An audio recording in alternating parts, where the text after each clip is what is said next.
All right, just finishing up a few odds and ends here, namely the catch can. We put the rest of the screws on for the throttle body. Terry put the oil filter on. So last few things. Almost ready to fire this baby up. All right. I do not like how this cheap, flimsy hose has these kinks in it. Yeah. Okay. Such a mess. Yeah. Let's go ahead and just terminate this now. Okay. So this is the out. We'll just do right like so. Right here. What do you need, sir? Knife? Knife. Thank you, sir. Yep.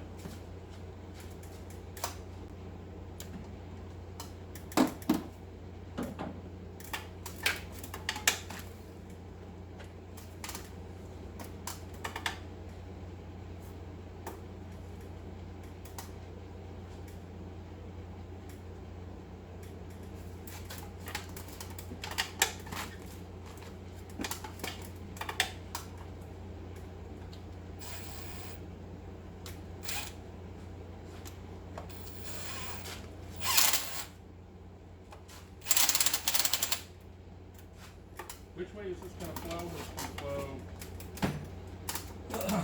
So this goes to the end.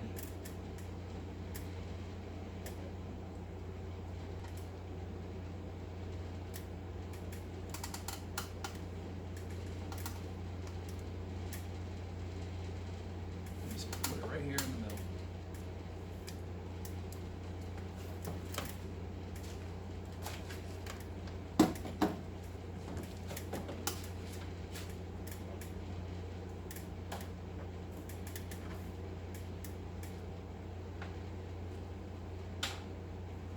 Instead of inside the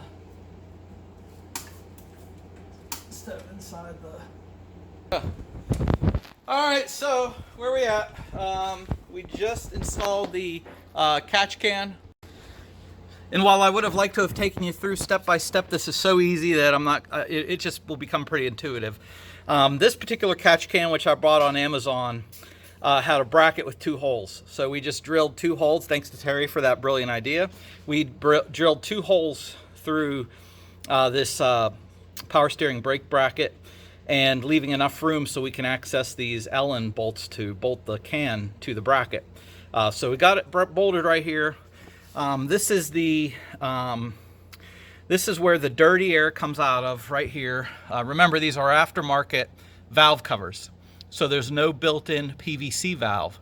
So what I did was a 3/8 inch hose line, and actually here's the PCV valve right here. I just fit it in, yanked it out of the valve cover, cleaned it up, and put it in line right here, which then goes to the inlet side of the catch can. The outlet side of the catch can then feeds up into the intake manifold right here. All right, so got that going. Got the cold air intake, as I've already pointed out. This is a Spectre brand, not one of the high ends, but certainly something that's better than the stock. Let's see what else. I'm waiting for a clip for the map sensor, so I'm gonna ratchet or use a zip tie to hold it in place for now, and then I got to put an O2 sensor in, and then we're gonna put the fluids in. Yeah. All right. So other than let's see, we got 2 wheel well liners to put on, but I'm gonna do that last. But other than that, the last thing now is to put all the fluids in there. So yeah, basically we're left with the fluids, and that's what we're going to work on now. So I'll let the camera roll. I'm not going to zoom in or anything. I mean, if you're watching this, you should know how to put fluids in a car.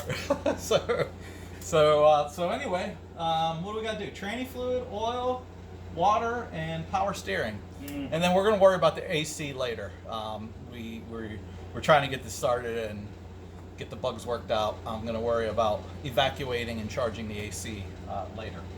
So let's start with the power steering.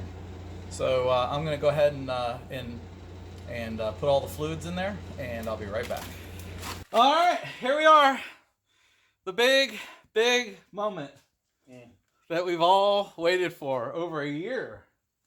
There she is.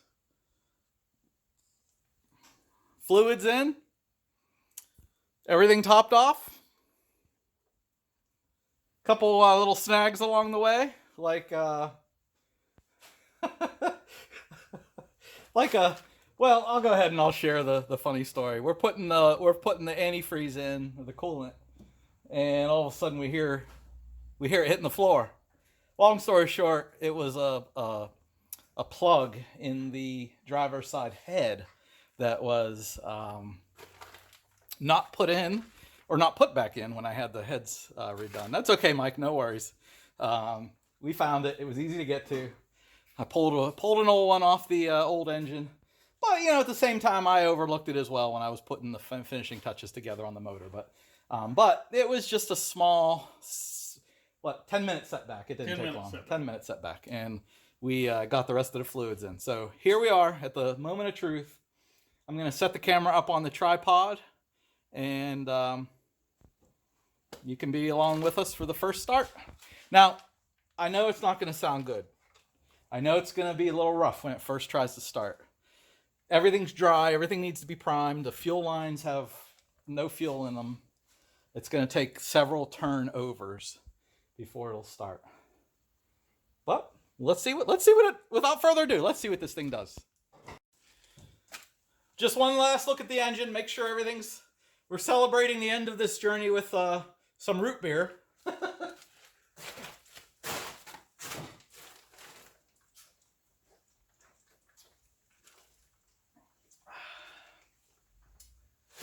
I don't know. We'll see. Let's fire it up. Ready, Terry?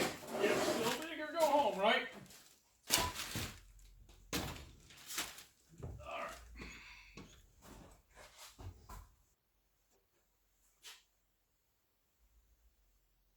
You got my keys.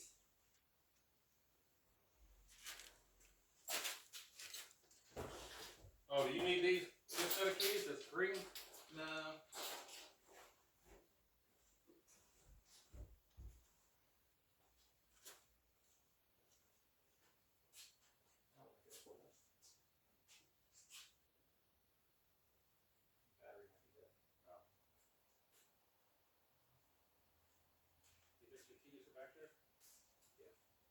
It ain't gonna start anyway with a dead battery. Yeah. Well, I got a jumper. Oh, how long will it take to let me come on? Yep. Alright. I got one of these. Amber, touch. The battery was kind of on the brink anyway. Now this will put a charge into it, Like a rapid charge. yeah. Alright, so the truck's been sitting here for a long time, and prior to that it was sitting in my driveway for practically forever. So Terry's putting a quick charge on the battery because the battery's dead. Okay. I'm going to put the ground it.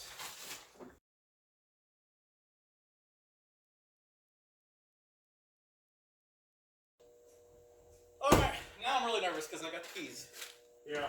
Alright, you ready? Yep. Alright, here we go. First start.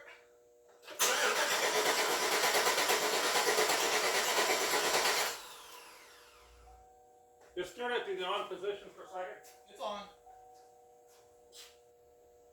Yeah, you can try her again.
me take a look here. Let me take a look. Like out of the injectors or out of the anywhere that those smelling fluid? No, nothing. Nothing? Nothing.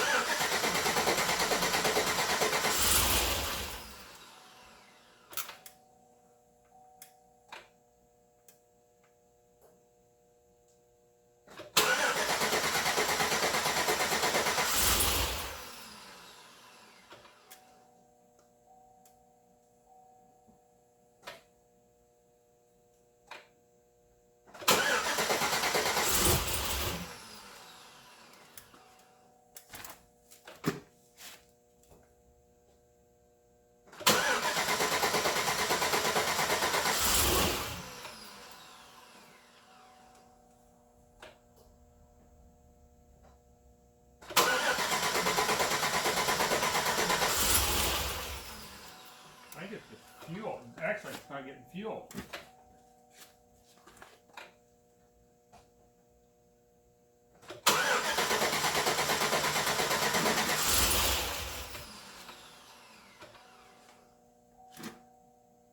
One thing I did fail to do was to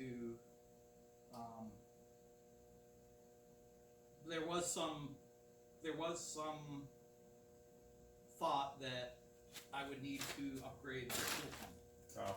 and I didn't. I left that off. Shut it off and then turn it back to the on position for a second. Okay, now turn it back on. Oh, okay, it's off right now. Now turn it on. Fuel pump? Is the fuel pump even engaging? I can't tell.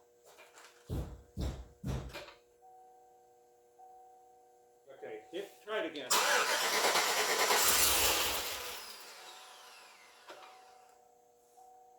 I can't hear it running. Turn it off and turn it back on.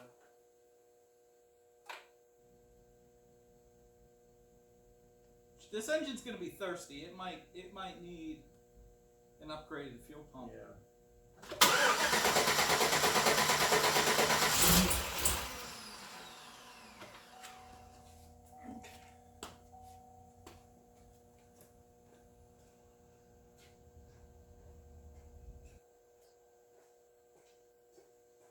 How much fuel has it got in it?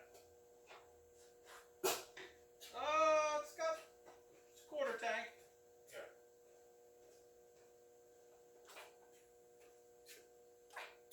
I don't hear the fuel pump engaging. I hear. Why did the backup lights come on?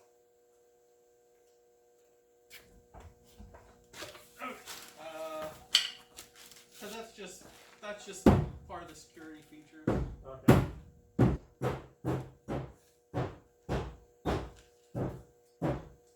Okay, try it again.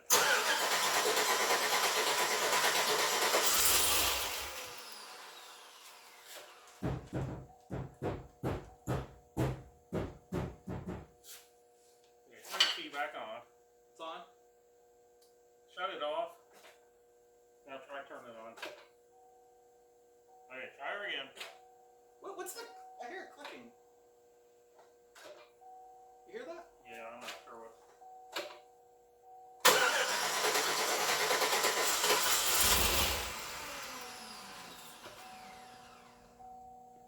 I feel like an old carbureted car.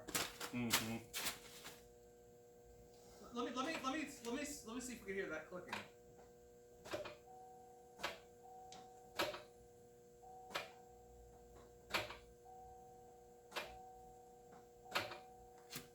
Okay, let me keep doing that. Throttle body. Okay. Well, there's nothing upgraded about the throttle body. That's just standard. Uh-huh.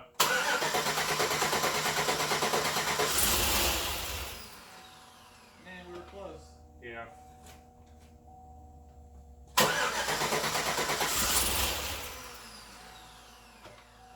I'd like for it to run long enough to build up oil pressure. Yeah.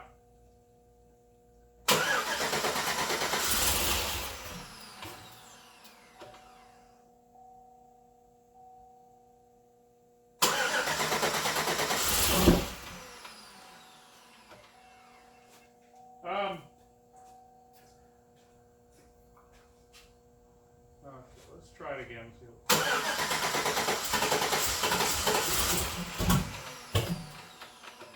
Looks like it's backfiring there. Right.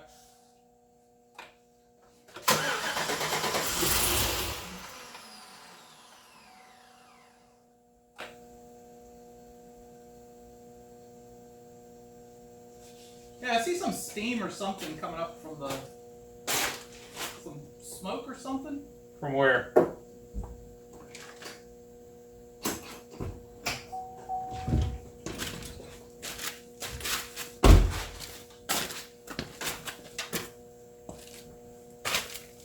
Very, very faint. Do we know that we've got all these on the correct ones? Well, they're labeled. Okay. Other than the labeling being correct, I can't be. This is 6. How do we? So 1, 2, 3, 4, 5, 6, 7, 8. Okay. So this ought to be. This says 2, 4, 6. Okay. Yeah, and then over here it should say. 1.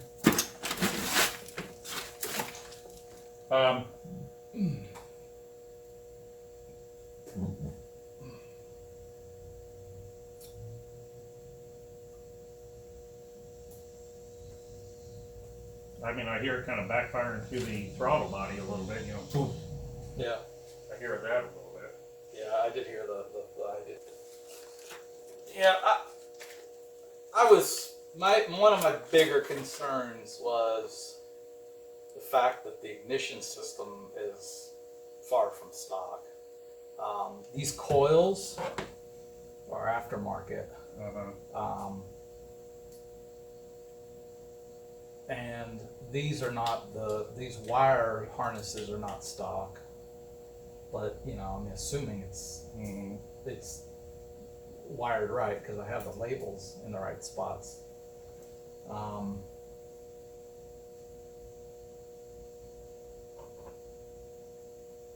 I mean, you know, everything here, the throttle body stock, the intake is 2010, but it's stock. That's not any different. All these ignition pieces shouldn't matter. These are just what I'm hearing is I'm hearing timing and ignition and fuel. I don't know if there's adequate fuel. I'm not entirely sure if there's adequate ignition, which, you know, there's ways to test all these. You know, I could put a fuel gauge on the line and plumb it in and see what the fuel pressure is. There's ways to test these coils and to see if they're function properly. Yeah. The camshaft is in there. I mean, it's about as perfect as it can be.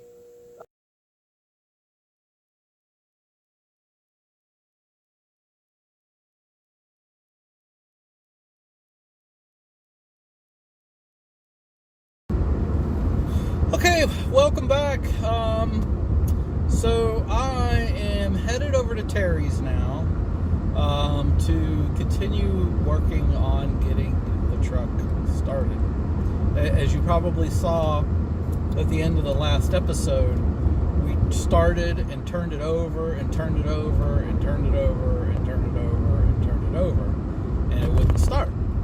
Which, you know, no surprise. I totally expected that. I just thought maybe it might have started on the, I don't know, 4th or 5th try. After about 20 starts, you know, it sounded like it wanted to start. A little bit of backfiring through the intake. It sounded like it needed, like it wasn't getting any gas. You know, which, hey, the gas line is completely, you know, dry. So, you know, that's no surprise. And, you know, the fuel pump probably isn't the strongest. I didn't change the fuel pump. I may end up having to go back and change the fuel pump anyway to switch to a higher volume fuel pump for the bigger engine. I don't know. We'll see.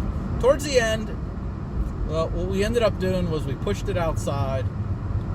So it's sitting outside now. Well, obviously we put the tires back on. So we pushed it outside, and my goal today is to, and a couple other things. I ran out of coolant. I didn't bring enough coolant. I didn't realize it took 18 quarts. That's a lot. I should have looked that up, but I only brought like basically, 2 gallons. What is that? 8 quarts. So I was 10 quarts too late. And half of it spilled on the floor because of the incident there with that plug in the head. So basically, my plan of action today, and remember, towards the end, it sounded like it was going to kick over.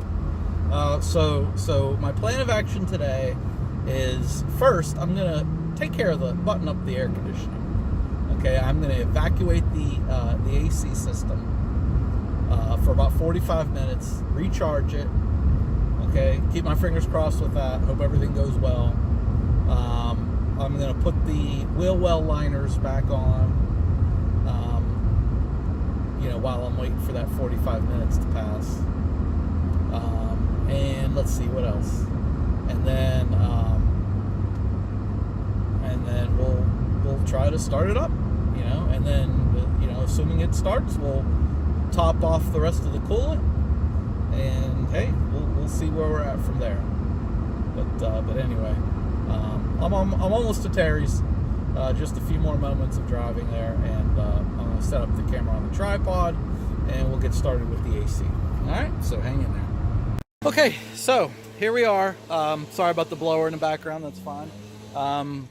We're here at Terry's, and I'm vacuuming out the AC. So let me show you how I have that all hooked up. All right, so I've got my manifold gauges here. I've got my high and low pressure connected to where they need to go, and let's see, and then I've got my vacuum pump, which is pumping it out.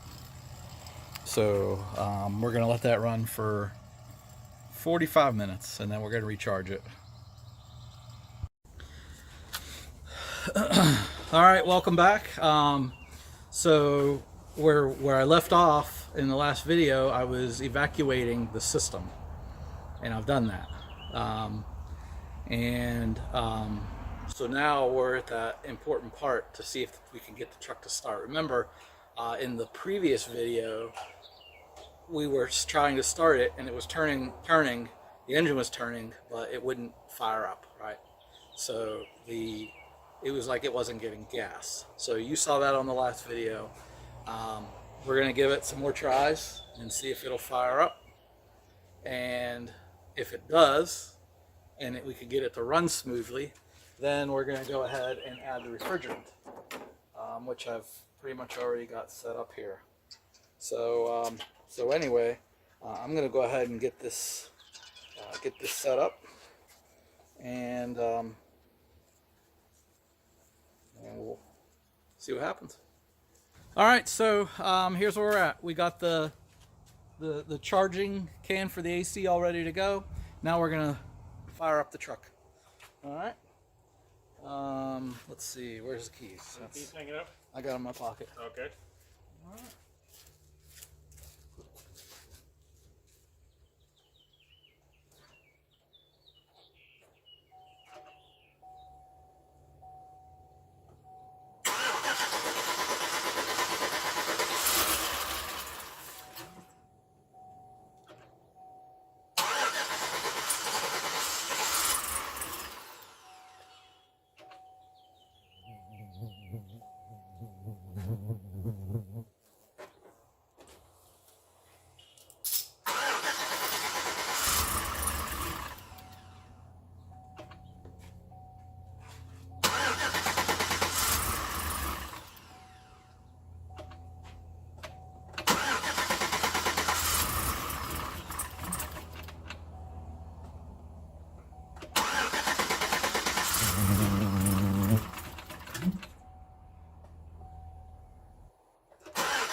Success so far, anyway.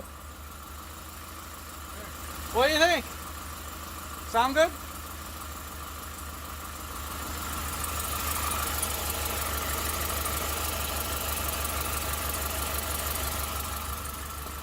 It took another 5 or 6 tries, but we got her started.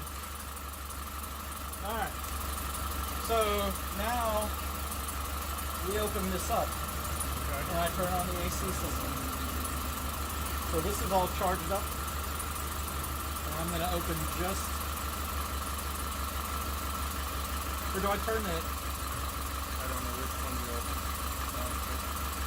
I'm going to turn the AC on.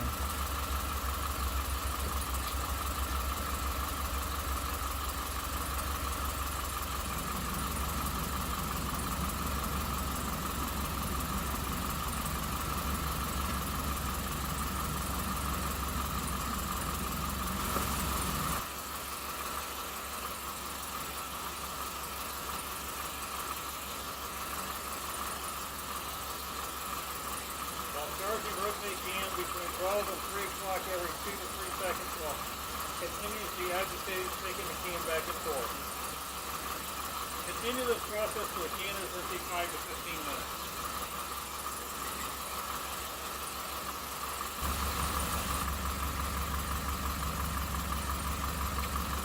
All right, what do you think?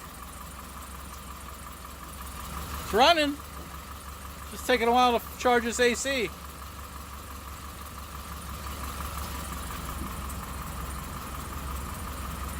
I wonder if we could figure out where that smoke is coming from.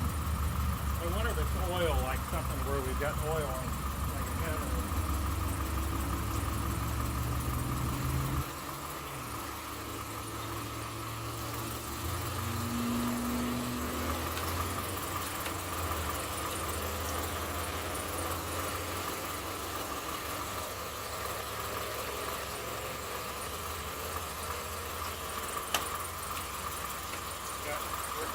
down on inches now.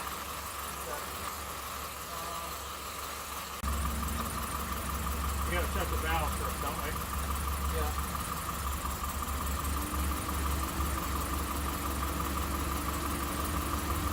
It's coming out.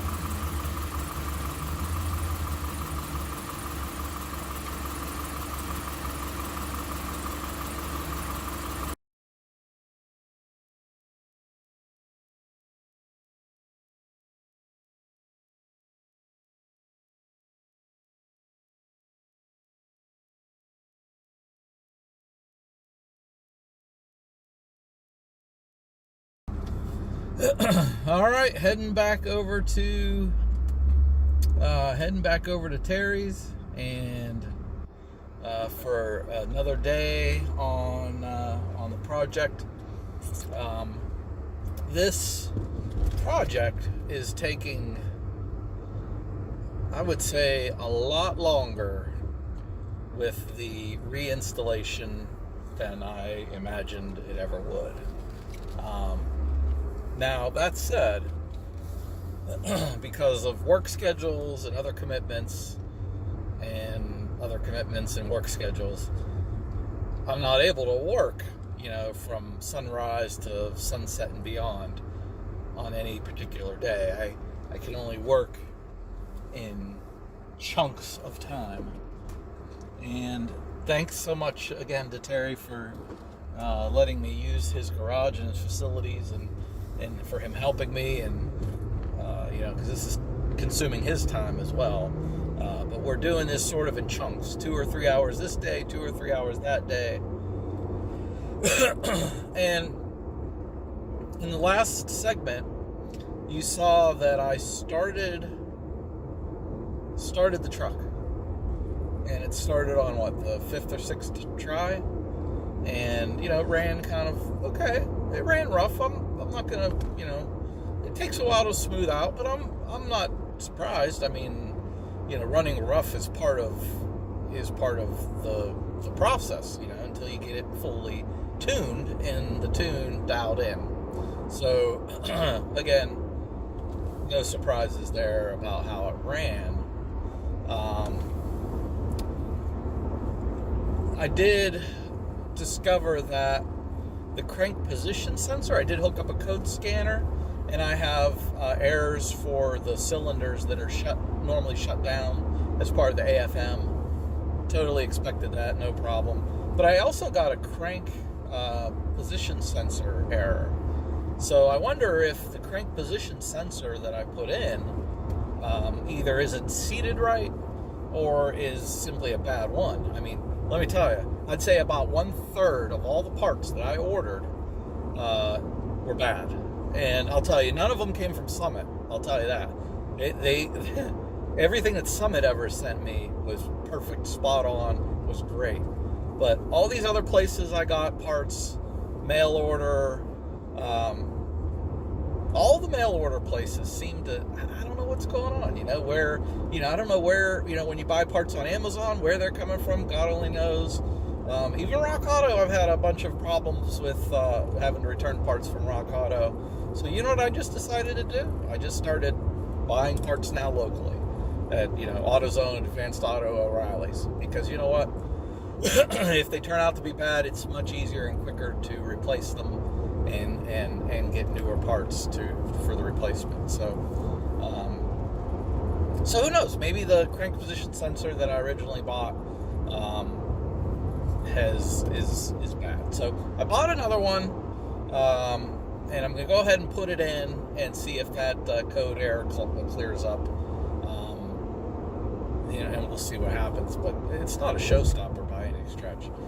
What is a showstopper is the transmission. I don't know if you remember from a previous episode or previous segment, maybe in the same episode, I'm not sure.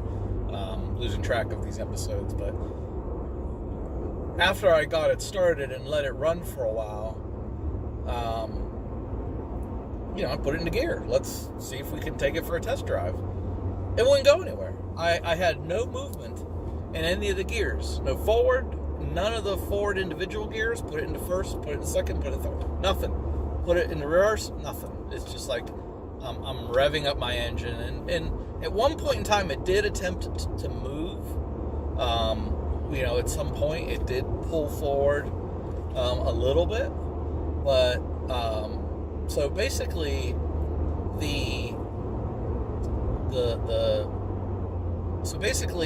something's wrong with the transmission getting pressurized. I don't know if there's a number of things that could be wrong here. Either the pump could be bad. Maybe I didn't put the torque converter in all the way, and maybe it spun and ground up the